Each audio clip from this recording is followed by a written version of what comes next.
Our reaction is pouring in over the International Criminal Court's decision to issue an arrest warrant for the Israeli prime minister. ICC member countries are divided. The United Kingdom hints that if Netanyahu visits, he will be arrested. But Hungary's Viktor Orban says he welcomes the Israeli prime minister. U.S. lawmakers are also weighing in.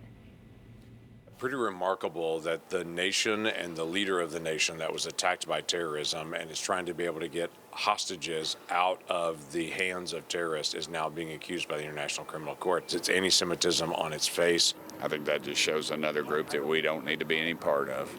They're gutless and they're overrun by folks that do not have America's interest at heart. But other lawmakers say the evidence is clear that Israel needs to do more to prevent starvation and prevent civilian casualties in Gaza. I've been against what Mr. Netanyahu is doing, that they have a right to defense, but they're also the Palestinians have a right to life and to humanitarian assistance. That's the American goal and objective.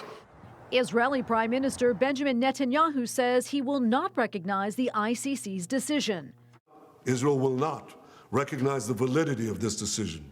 We will continue to do everything we must do to defend our citizens and defend our state against Iran's axis of terror.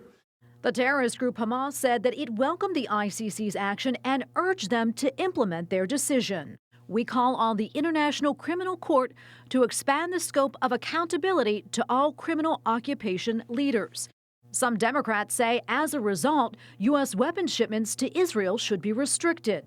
We need to apply domestic laws to the funding that we give to Israel so that we are ensuring that they're following humanitarian laws. Despite the warrants, Prime Minister Netanyahu and others will not face judges anytime soon. The court itself has no police to enforce warrants, instead relying on cooperation from its member states.